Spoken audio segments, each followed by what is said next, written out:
Which one would you choose? Pickle sandwich or pickle ice cream?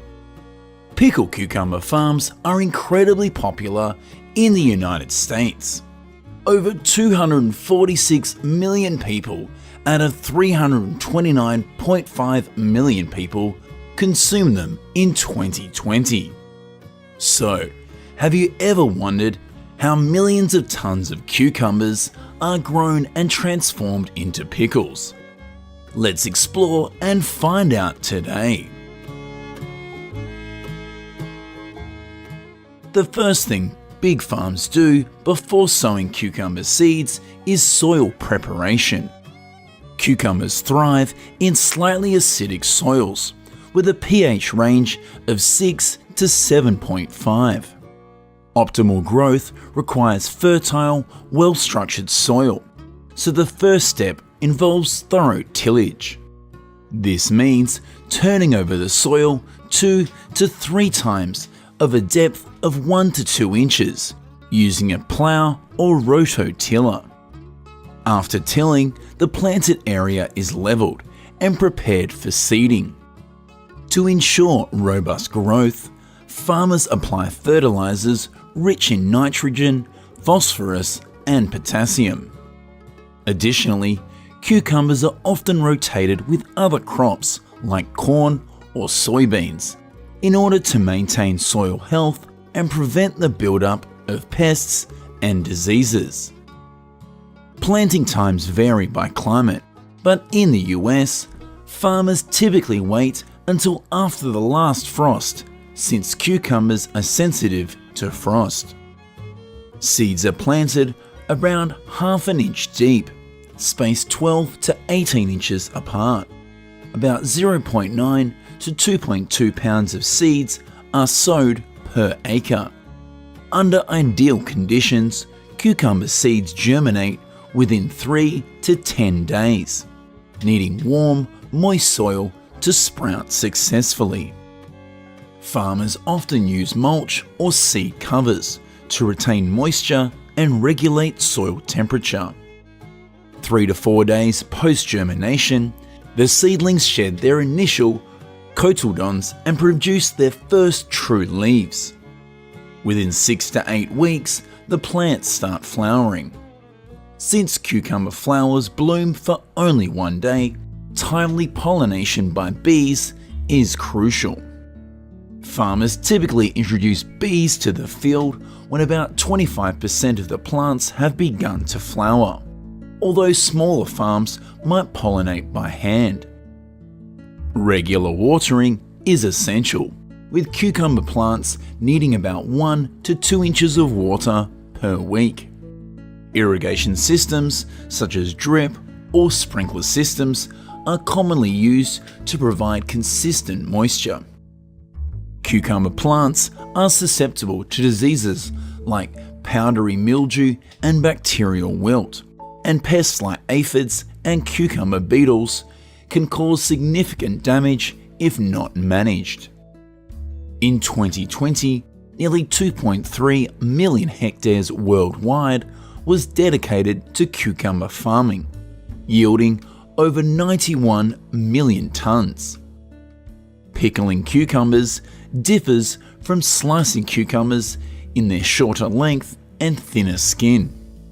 The Kirby variety is particularly favoured by both home gardeners and commercial growers.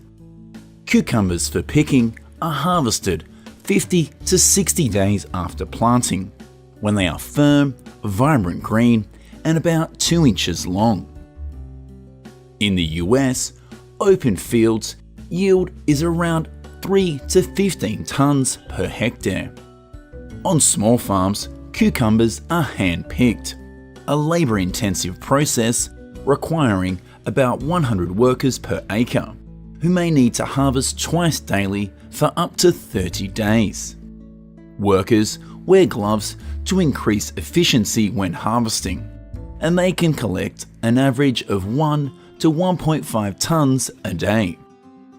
For large-scale operations, mechanical harvesters can process up to 3 acres per hour. These machines remove leaves and vines, while gently detaching the cucumbers. They often include sorting mechanisms to classify cucumbers by size and quality.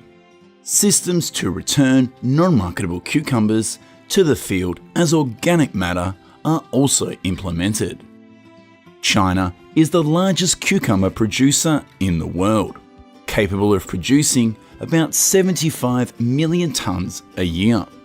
Turkey comes right after that cucumber giant, with a yield of about 2 million tonnes a year. In these countries, mechanical harvesters significantly increase efficiency, reducing labour costs and the time required for harvesting.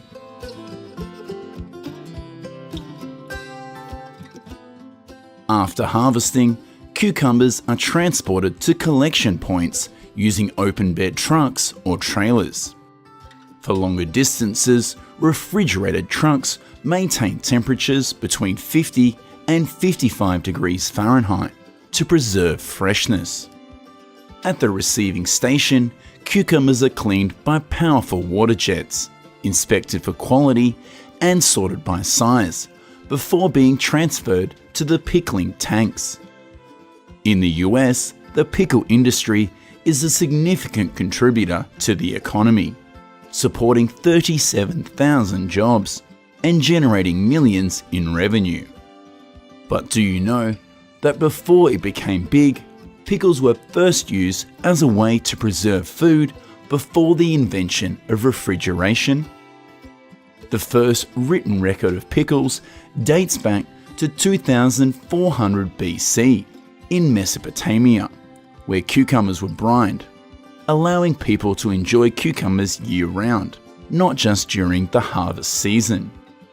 Some cucumbers will be stored at 55 degrees Fahrenheit with 95% relative humidity for 10 to 20 days, if not pickled immediately.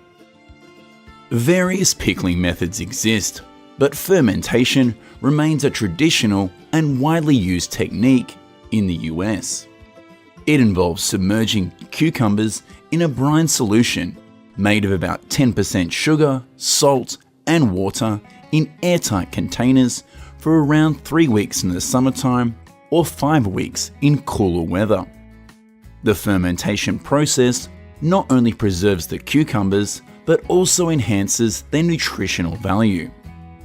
The process, conducted at 60 to 70 degrees Fahrenheit, allows bacteria to ferment the cucumbers, producing lactic acid that gives pickles their distinctive tangy flavour.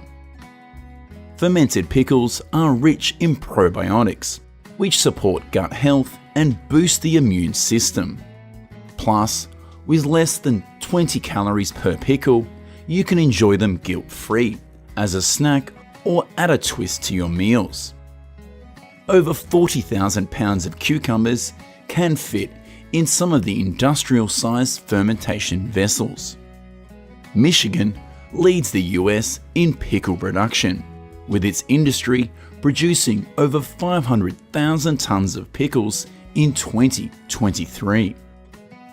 Post-fermentation cucumbers are soaked in fresh water to remove excess salt and sugar and achieve a balanced flavour. They are then thinly sliced or kept whole and packaged into containers with a brining solution of vinegar, sugar, and spices. Then they are pasteurized. The jars are then vacuum sealed to ensure their freshness. The whole pickle production, from washing to the final products, is a high-powered process that can produce up to 5,000 jars per hour. This is because pickled cucumbers can spoil if exposed to the air for too long. Pickle production involves various styles, including dill and bread and butter, each with its unique flavour profile and preparation method. Dill pickles, for example, are flavoured with dill weed and garlic, while bread and butter pickles are sweeter, using sugar and spices like mustard seed and celery seed. Pickled cucumbers are more than just a crunchy condiment in the US. A whopping 75% of Americans, or 246 million people, according to a 2020 survey, can't resist these tangy treats. They even invented a dish called pickle sandwiches. This love for pickles goes global too, with powerhouses like Germany, Turkey, India, the US, and the Netherlands exporting over 70% of the world's pickled cucumbers. While dill is king in the US, the pickling world is vast. The spiciest pickle in the world is the Carolina Reaper pickle, containing the infamous Carolina Reaper pepper. It measures over 2 million in Scoville heat units, hundreds of times hotter than a jalapeno. All pickles are nutritious and a good source of vitamin K, which is essential for bone health and blood clotting. India enjoys sour mango pickles. Japan loves its crunchy umeboshi made from unripe plums. The electrolytes in pickles, such as sodium and potassium, can help replenish the body after physical exertion, making them a popular choice amongst athletes. And Scandinavians favour pickled herring alongside their cucumbers. The antioxidants present in pickles may help combat oxidative stress and reduce inflammation. How do you create your perfect pickle? Share your recipes and tips in the comments below, and see you in the next video.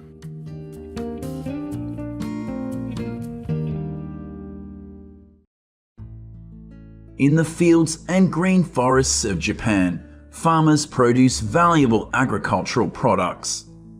Their creativity and perseverance not only bring bumper harvests, but also contribute to enhancing the value of Japanese agricultural products in the international market. Let's explore how Japanese farmers harvest thousands of tons of agricultural products. Udo is a wild, edible plant native to various regions of Japan. It has been used as a spring dish since ancient times. Udo is divided into Yama Udo and Nanka Udo. Both grow from early spring to about April. However, the appearance is contradictory. Yama Udo is green and looks wild, while Nanka Udo is white. These differences in appearance correlate with the environment in which they grow. Yama Udo consists of thick, fleshy, upright stems that average 60 to 90 centimeters long and 2 to 5 centimeters in diameter. Despite its ability to grow to large sizes, Yama Udo is still harvested seasonally because of its young and tender stems. Meanwhile, Nanka Udo is grown through the softening agriculture method, which shields them from sunlight. After 30 to 40 days, Udo is harvested when it reaches a height of about 70 centimeters. Peak harvest season is usually from December to April. Because the area planted with Udo trees is only about 1 meter high, harvesting underground is very difficult. Because their work requires constant squatting, many farmers suffer from leg and back problems. Farmers carefully cut the Udo and wrapped it to take it out of the tunnel. Another person was waiting on the ground to lift the wooden box. Timing is important after harvest because Udo will quickly turn green when exposed to sunlight. Therefore, farmers gradually switched to growing and harvesting indoors, so that Udo was less affected by the weather. The Udo growing industry in Takikawa quickly became very popular and achieved high yields of about 450 tons per year. Udo's flavor changes the image of wild vegetables. People are often concerned about the acrid taste of wild vegetables, but for Udo, it can even be eaten raw.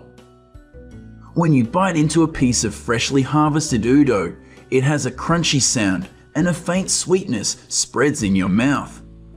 The fresh and refreshing taste lingers afterward. That's why this plant became Takikawa's specialty.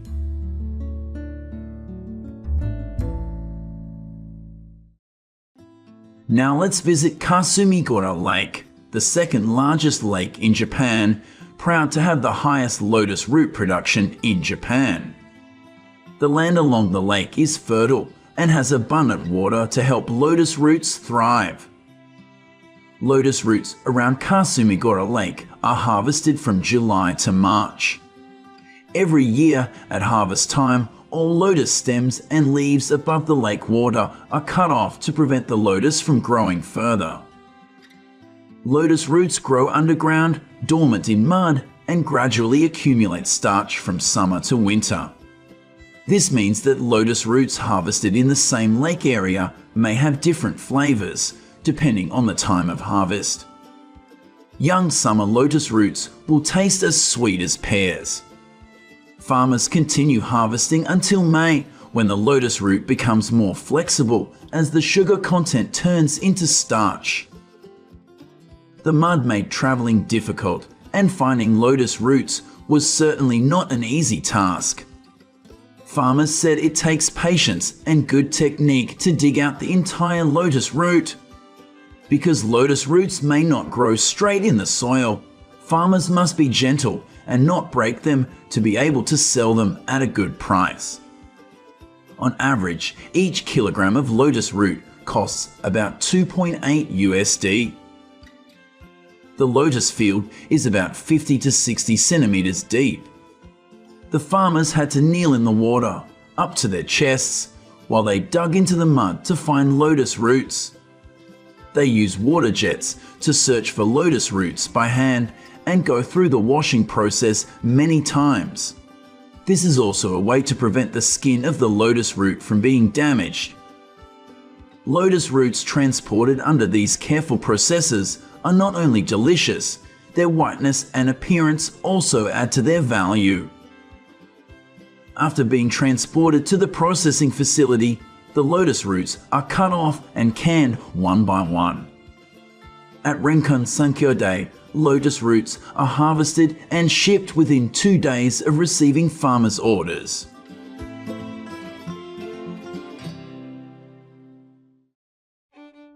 Besides lotus root, Japan is also the country with the most delicious mushrooms.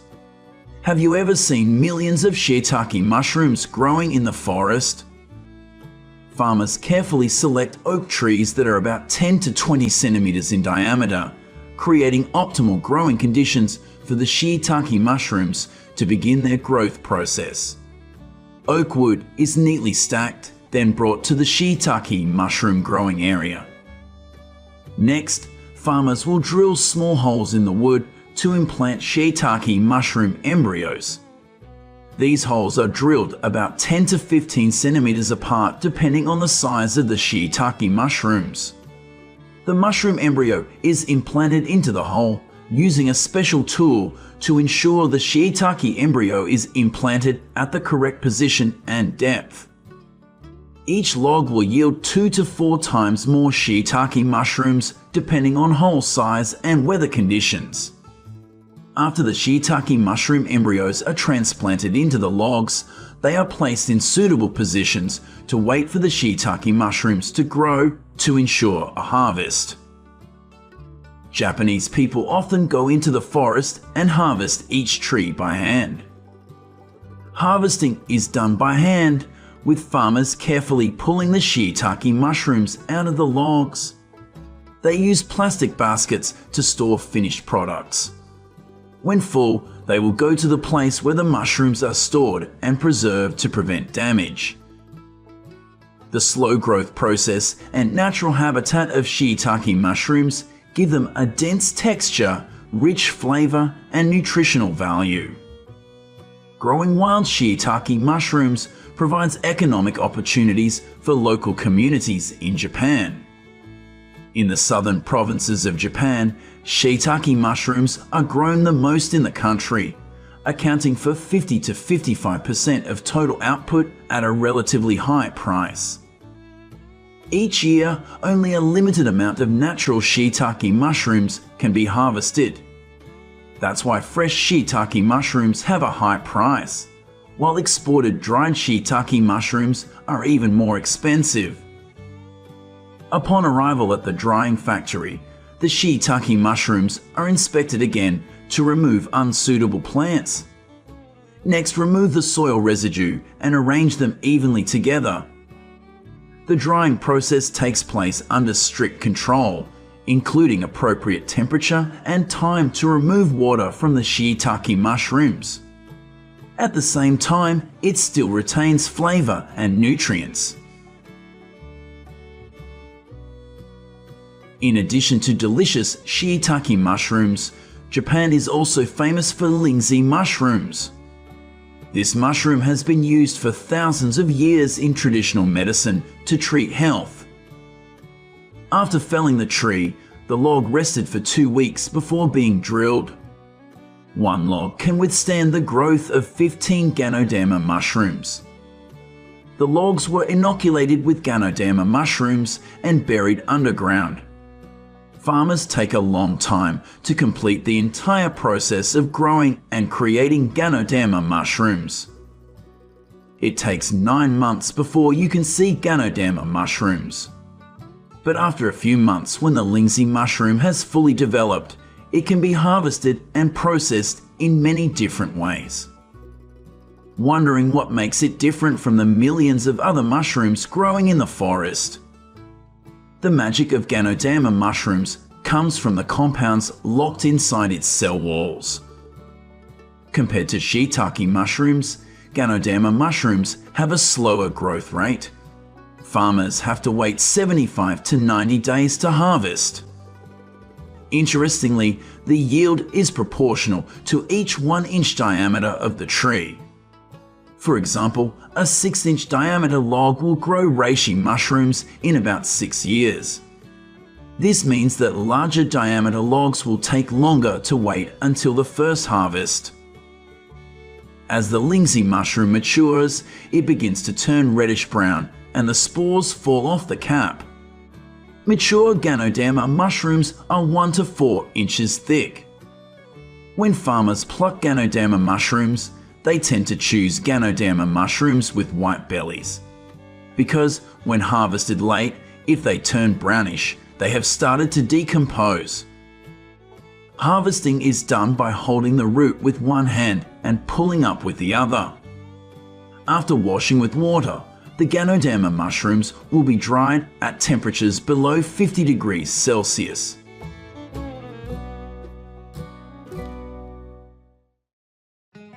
Finally, we visit cabbage fields in Japan.